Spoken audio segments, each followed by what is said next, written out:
At this point, I today do not know what it was, in fact, that we saw.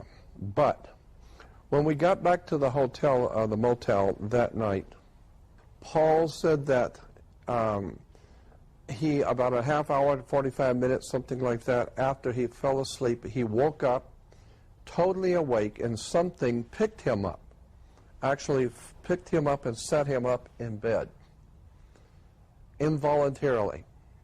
And the moment he sat up, a light came on over his head like a little dim night light. And he looked up to see an alien's face with the typical alien's face with the bubble eyes, but it was glowing, and you could see through it. You could see the ceiling through it, as if it were a hologram of some kind. And it was glowing, looking at him, and he said it slid across the ceiling, went across the ceiling, hit the wall, and came down to where it was even with him sitting in bed. It went through the wall and disappeared. But Ivy, in my room, was laying so that she could see the door, and she said she saw the glowing on the wall, but she couldn't tell what the light was because it wasn't very bright. And she said, but when she opened her eyes to see the glowing of the light in Paul's room, which was the face on the wall, a little red, tiny little red dot of light came through Paul's room and came in and hovered over her.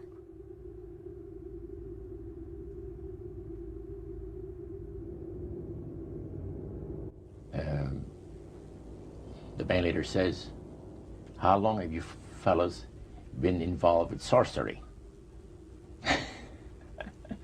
And he shocked us a little bit, and I said, exactly what do you mean? Well, he said, you know, what you people are doing, talking to the supposed spirits of the dead. He says, this is silly. And this man had been at the seance with you. Yeah, oh yeah. And he's telling you that it's silly what you've just done. Because see, my wife, he says, goes to these seances because she gets comfort and she gets something good out of it, good feeling out of it. And she lives for what the spirits, you know, are going to see that the future is going to be like. To me, he says, I can't bother with this stuff. He says, I want power. I go right to the source of power. And he says, how do you think that I became famous the way that I am? Well, I said, you must have had some good luck. Well, he says, there's no such thing as good luck.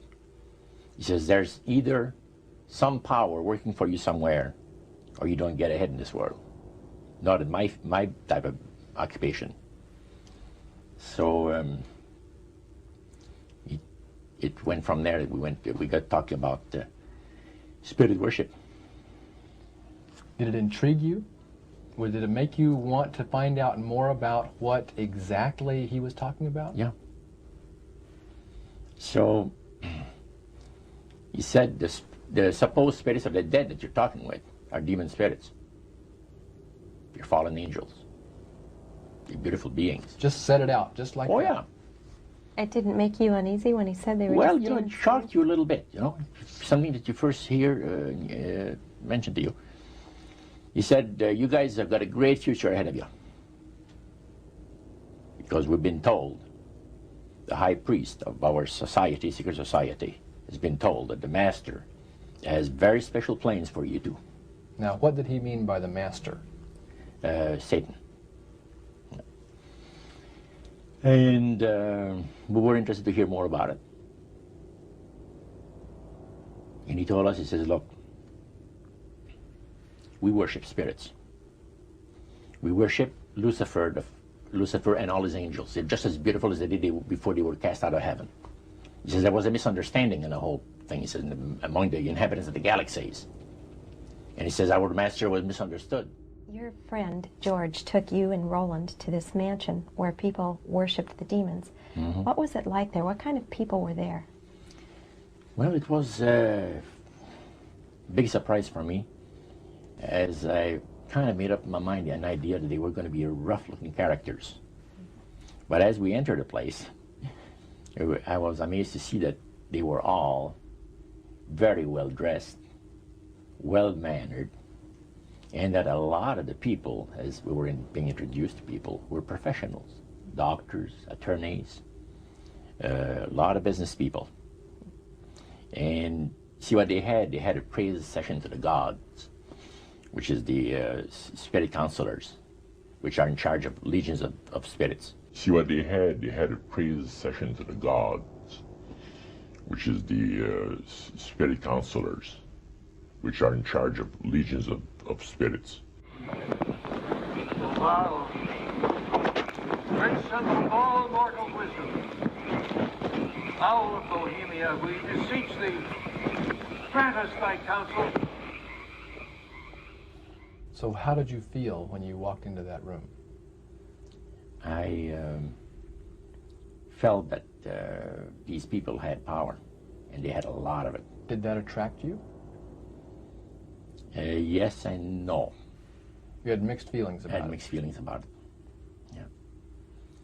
Because to a certain extent, things looked so good and sounded so good to us. People believe that the dead have entered into a higher state of existence than they had when they were alive. Also that they are in a position and have the capacity to help the living here on earth. See? And you take, for instance, like Loretta Lynn. She says on national television, and I have the data on it, that I heard it myself.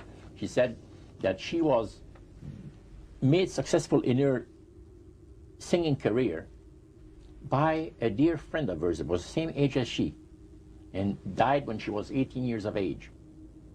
And Loretta was trying to get into the singing world, you know, but she says, I had no success at all. Until one night I was sitting in bed reading a book. And she says, who walks right through the wall with my friend, the spirit of my friend?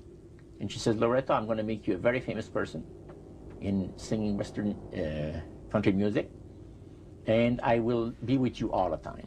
Trust me. Now, the priest explained that when people believe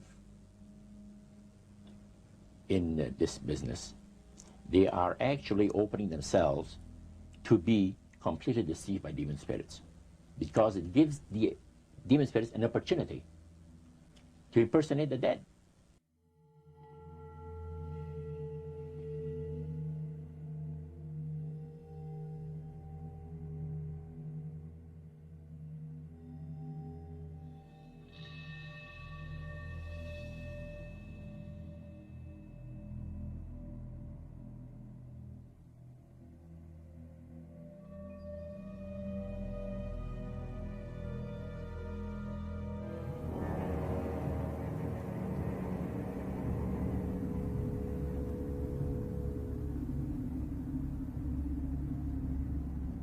So, who are they talking to?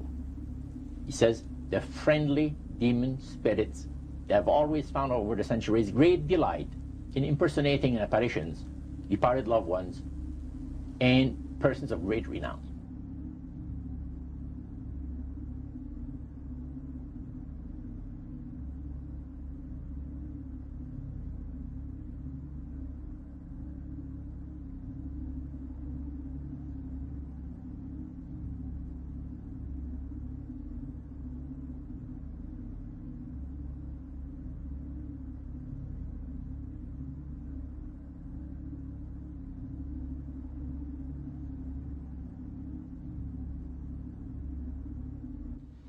Then the medium said, we have a very special surprise tonight for you people. A spirit will manifest itself openly here in a few minutes. And it's like a big gust of wind hit the building and right through the wall.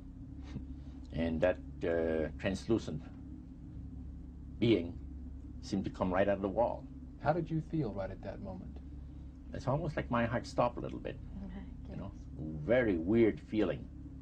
It was a lady in a beautiful evening gown, swirling. And she said to Mary, my dear sister, you are so wonderful to have asked for me. And Mary fainted and fell right off her chair on the floor. And a couple of guys jumped up and picked her up, and spirit gone. And that was the beginning of it. That's how you got into it. Yeah, that's the way I got into it. After a while, you see, There's something interesting about the human mind. You can adjust an awful lot of stuff. You can adjust to a lot of things that would terrify you to begin with. After a while, they become common and ordinary. So you mean contact with the supernatural can become commonplace and ordinary and doesn't bother anybody? Yeah. In other words, the more that you do it, you're not uncomfortable. That's it's right. just not an uneasy feeling. Yeah. So how did you feel about it? Then I after got that? into a secret society that worshiped the spirits, you see. Well, okay, now how is that different from the seance, Roger?